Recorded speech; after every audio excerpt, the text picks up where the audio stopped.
O Brasil foi o país mais protecionista do mundo em 2013. Mas será que esse escudo nacional é mesmo favorável à indústria? Quem responde esta questão é o professor de Relações Internacionais da Faculdade Santa Marcelina, professor Reinaldo Batista. Um prazer recebê-lo aqui nos estúdios da NGT. O prazer é todo meu.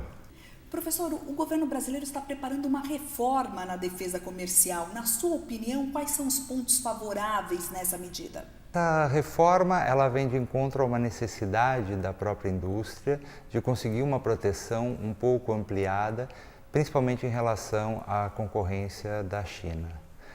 A partir do momento que o Brasil reconheceu a China como uma economia de mercado, ele deixou o campo aberto para que os preços internos do mercado chinês fossem utilizados como base para os processos de dumping. O processo de dumping, só explicando um pouco melhor, ele é a prática de preços muito baixos que visam a prejudicar a indústria local.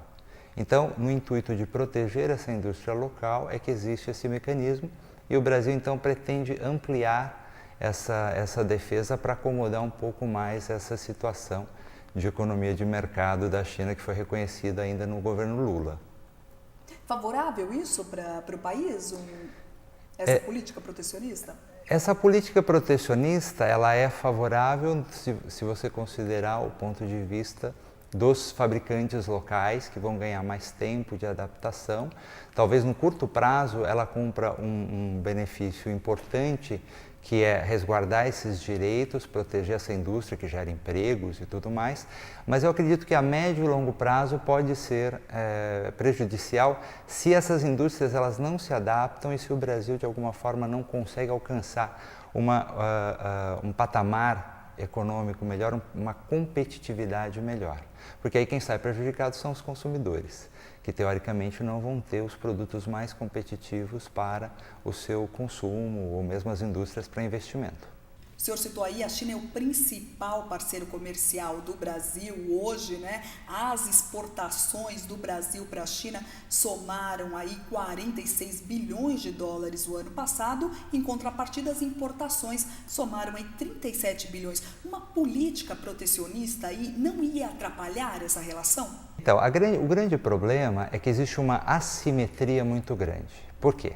Nós exportamos muitas matérias-primas para a China, ela então se propõe a ser a grande fábrica do mundo, ela processa e nos devolve isso em produtos mais elaborados. Então, de alguma forma, esse valor agregado ele fica na China.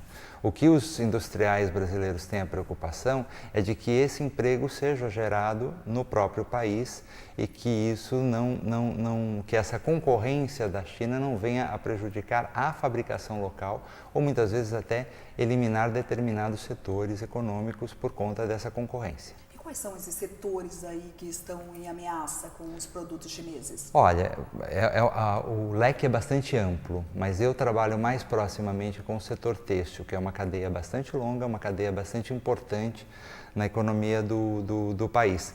E existe uma competitividade hoje muito grande dos produtos chineses. Então, se nós verificarmos as principais lojas, as principais coleções, hoje muita coisa é feita na China, não só na área de têxtil, mas também toda a parte de acessórios, toda a área ligada à moda.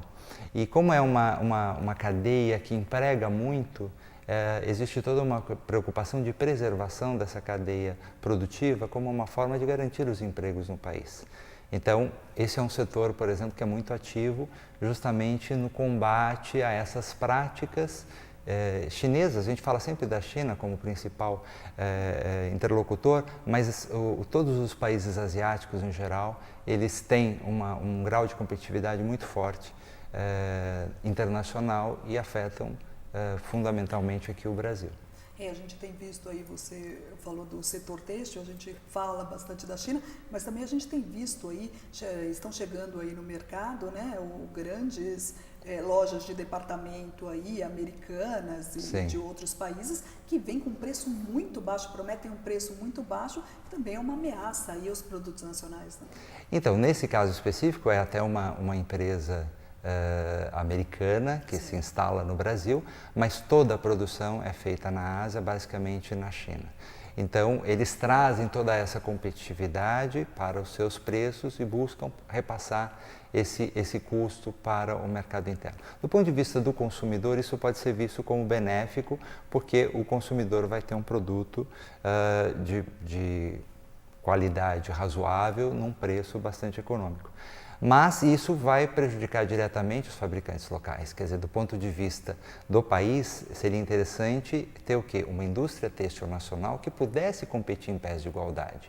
Então, eu acho que é essa a questão que está por trás de todo esse debate.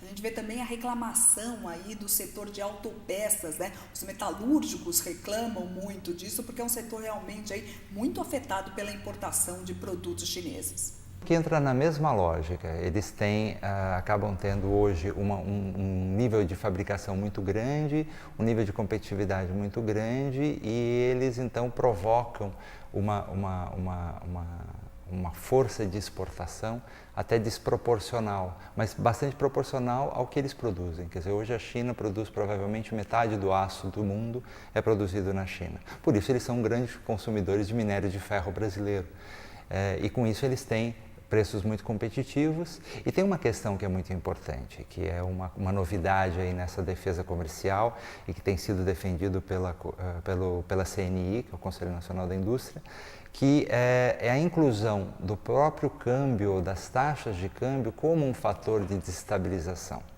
Porque se sabe que hoje o Brasil também não é muito competitivo por uma questão de taxa cambial e se sabe que a China e muitos países asiáticos acabam sendo mais competitivos ainda por praticarem taxas de câmbio mais favoráveis ao processo de exportação.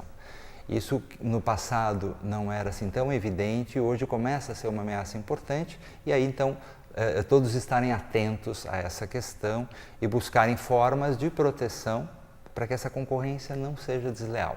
Acho que a deslealdade é a palavra-chave para entender todo o que está por trás dessa defesa. Mas a gente investe na defesa comercial, mas na verdade aí muitos empresários até falam isso, né? Não é só a investir aí na defesa comercial, investir na política de protecionismo aí do mercado brasileiro, é também dar incentivos para essa indústria crescer, não é isso, professor? Eu acredito. Essa questão dos incentivos, a gente precisaria entender um pouco mais como é que funciona a produtividade dessa indústria brasileira. Quer dizer, porque o Brasil, que é um país em desenvolvimento, que é um país que tem uma estrutura de custos que deveria ser compatível, que deveria ser competitiva, não é. Então aí é que nós voltamos em questões mais fundamentais do governo e que seriam várias reformas que teriam que ser feitas, a começar pela reforma tributária, que impacta demais os custos, para falar de questões logísticas que impactam demais o custo, e isso só para falar das duas principais, que são fatores que hoje oneram também esses empresários. Quer dizer, hoje se falar com os empresários, eles também vão colocar na pauta de reivindicações uma série de reformas que seriam necessárias para quê? Para aumentar essa competitividade. Porque o ideal era não ter um aparato de defesa, mas sim um aparato de ataque. Quer dizer, o Brasil poderia se defender muito melhor o quê? Produzindo de forma bastante econômica, bastante eficiente, bastante barata, entre aspas, e conseguir ser competitivo no mercado lá fora. Exatamente, e ser competitivo e ser um player mais importante nessa área de produtos mais elaborados. Que nós somos muito competitivos na parte agrícola, na parte de minérios, etc. Isso é quase que uma dádiva da natureza e boa parte também uma certa competitividade dessa indústria especificamente. Mas quando a gente vai para a indústria de produtos mais elaborados, mais manufaturados, aí sim o impacto tributário, o impacto logístico, ele é extremamente forte e faz com que os custos brasileiros sejam incompatíveis com os custos internacionais. Então acho que o nosso plano de fundo nessa discussão toda também é essa reforma de base que é importante para a competitividade da indústria nacional como um todo. Professor, a gente vai fazer um rápido intervalo, mas a gente volta já já. Pois não. O NGT Entrevistas faz um rápido intervalo hoje conversando com o professor Reinaldo Batista da Faculdade Santa Marcelina, falando aí sobre defesa comercial. A gente volta já já.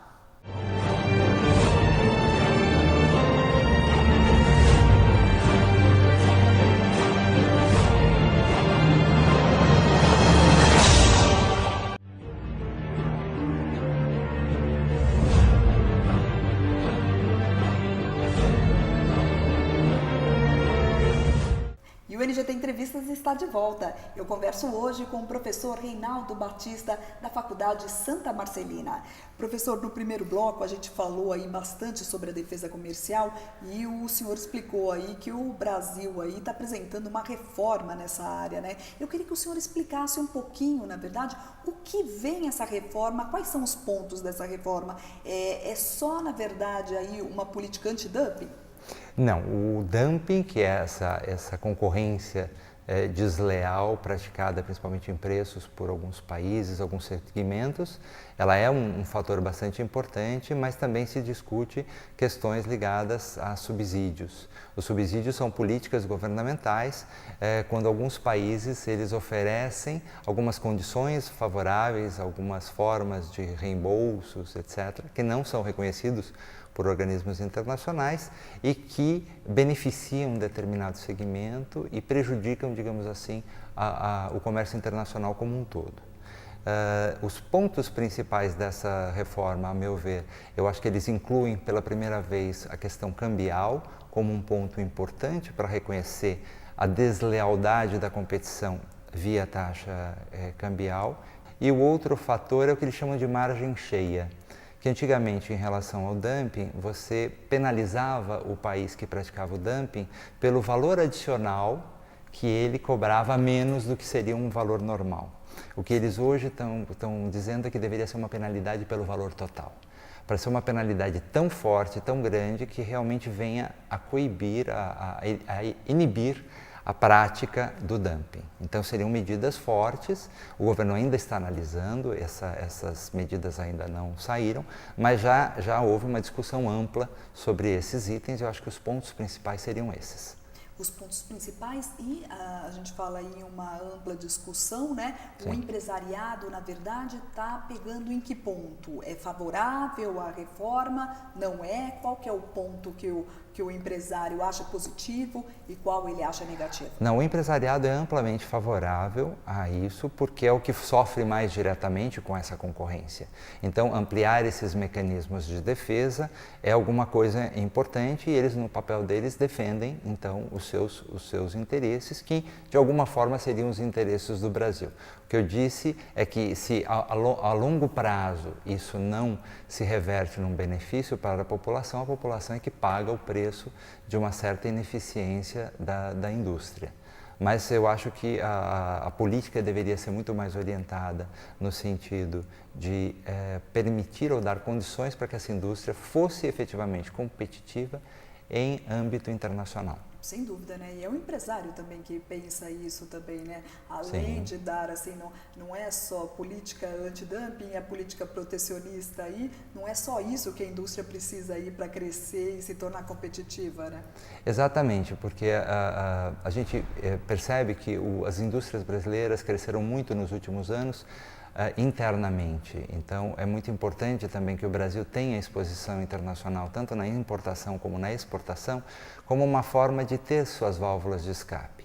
Um grande exemplo disso é a própria China, que na hora que a partir da crise de 2008, eles se voltaram mais para o mercado interno como uma forma de manter o desenvolvimento e eles, então, eles migram do mercado interno para o mercado externo com muito mais flexibilidade do que a gente. O Brasil ainda é um país muito voltado para dentro. O nosso comércio internacional não representa nem 1% do comércio internacional do mundo, então a gente ainda tem um espaço muito grande para crescer e eu acho que a gente precisa plantar sementes para que isso ocorra. E a semente para tudo isso é uma abertura maior e é uma competitividade do país como um todo maior.